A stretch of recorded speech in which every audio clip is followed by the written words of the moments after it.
Hey everyone, welcome back to ML Works.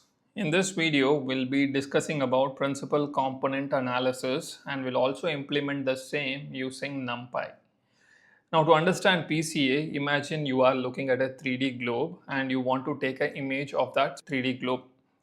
Now once you take that image, you basically compress the 3D object onto a 2D image. Now to get the best information from the 3D globe, you tend to rotate that globe and you capture the interesting details like the continent. And as you take multiple images, you ensure that you are not capturing the same information again and again. Now this is the same concept which is applied by PCA on high dimensional data. Now in high dimensional data, you will have multiple features, and once you apply PCA, you will be projecting that high dimensional data onto low dimensional space while preserving as much information as possible. Now consider, for example, you have this original data which is in 3D, you apply PCA and project that data onto 2D plane. Now the key question is, why do we need PCA in the first place? So as the number of features in your dataset increases, the amount of data required to build a reliable machine learning model grows exponentially. Now this is known as curse of dimensionality. Now high dimensional data will lead to overfitting, high compute cost and visualization issue.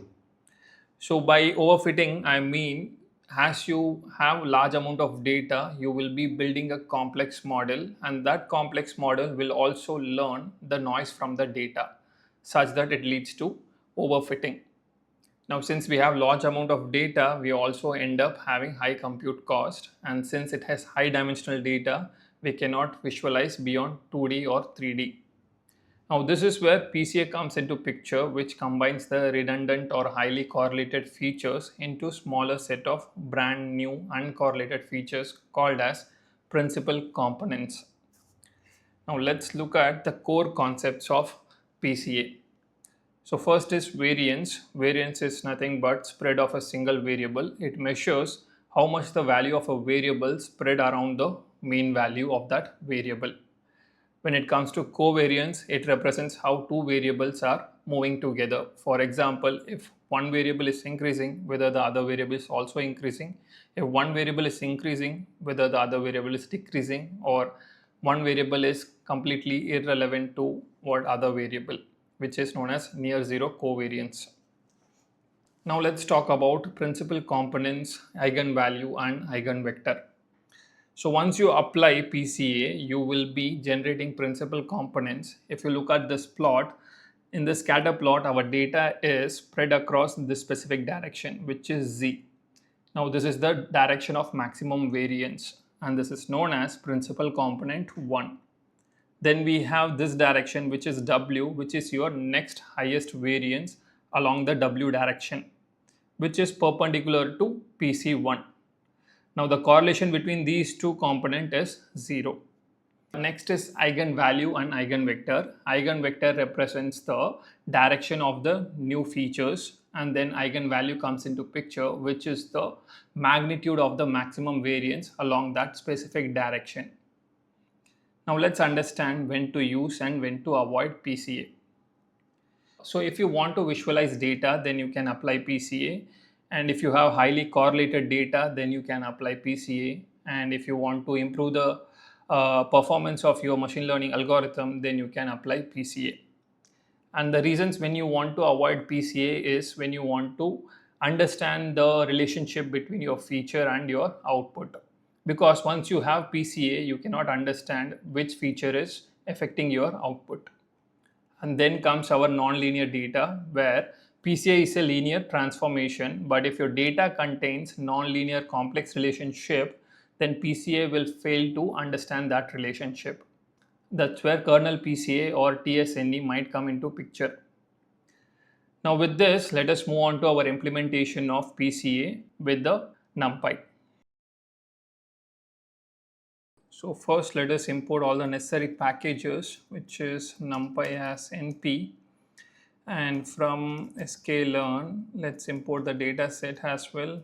So we'll be making use of iris data set, and then for visualization let's take in Matplotlib,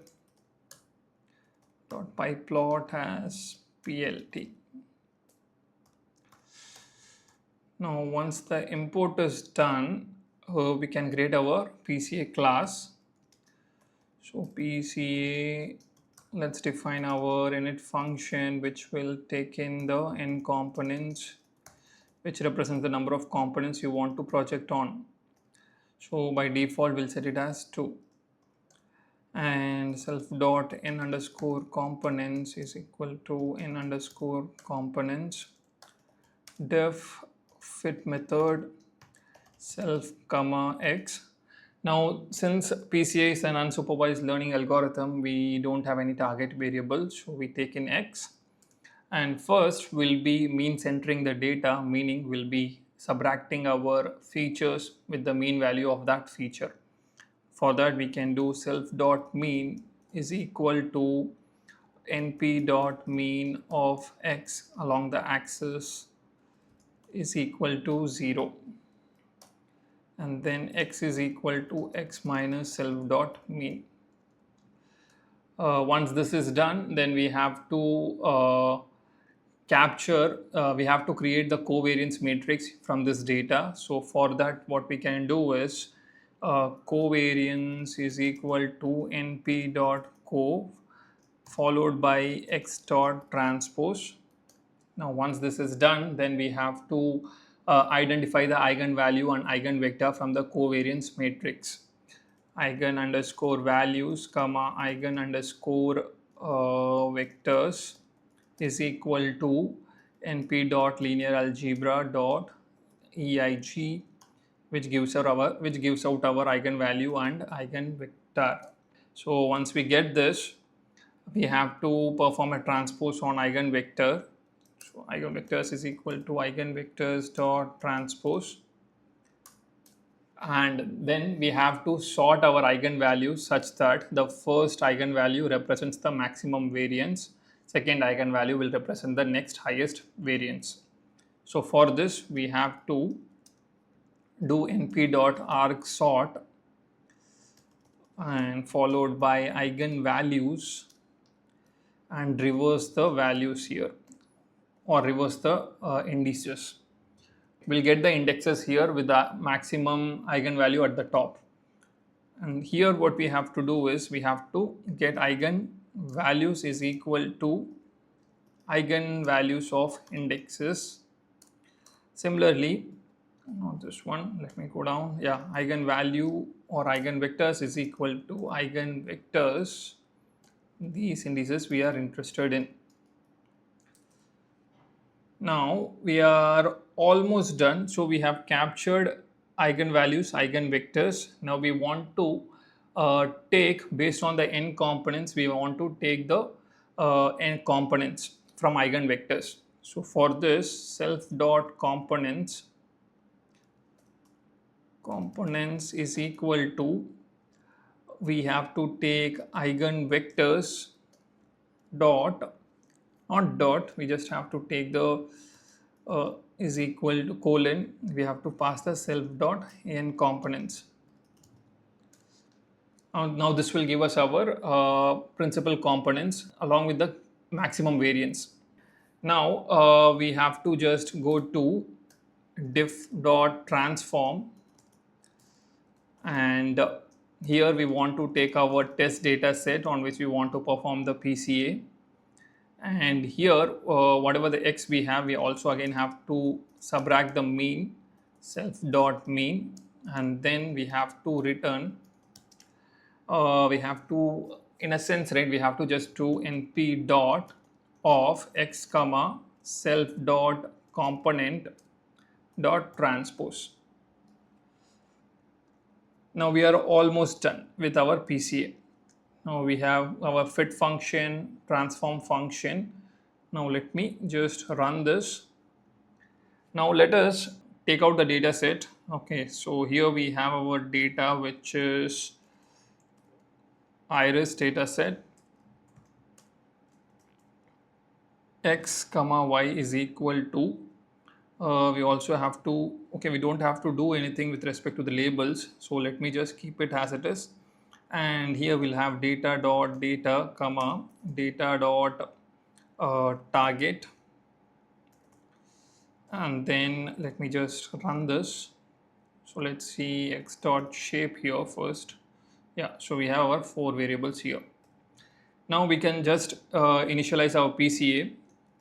Just to PCA is equal to PCA, and we want to set the components as around 2, which is already the default value. PCA dot fit on x, and then we have to perform PCA dot transform on x. This will be the transformed x. Let me run this. Now let's see what is the dimension of x underscore transformed. Dot shape. Now we have our projection already done on this 2 dimension. Now what we can do is we can just take out those components. So it will be 0, it will be all the values and 0, and then we'll have all the values 1. This is PC1 is equal to, and PC2. Let me print those here. Print PC1 comma PC2. Let's see. So we have these components. So here I want to capture this one and this one. Let's see. What is the shape here? It should be 150, right? Yep, this is 150. Now we got our PCA1 and PC2. Now we can just directly visualize with the help of this plot here. Instead of x1 and x2, I can put it as PC1 and PC2. And here we have c is equal to y, which is nothing but our variable, which is our target. And now let me just print this. So this is our PCA transformed iris data set, and this is what we have. Since it is shaded, this is based on our class label. So we have transformed our data set from 4 dimension to 2 dimension with the help of PCA, and we can visualize the same here. So with this, I'll be concluding this video because we have managed to understand how exactly we have to implement PCA with the help of all these different concepts like mean centering, covariance, finding eigenvalues and eigenvectors, and sorting based on the maximum eigenvalue. So with that, let me just close this down. Thank you for watching.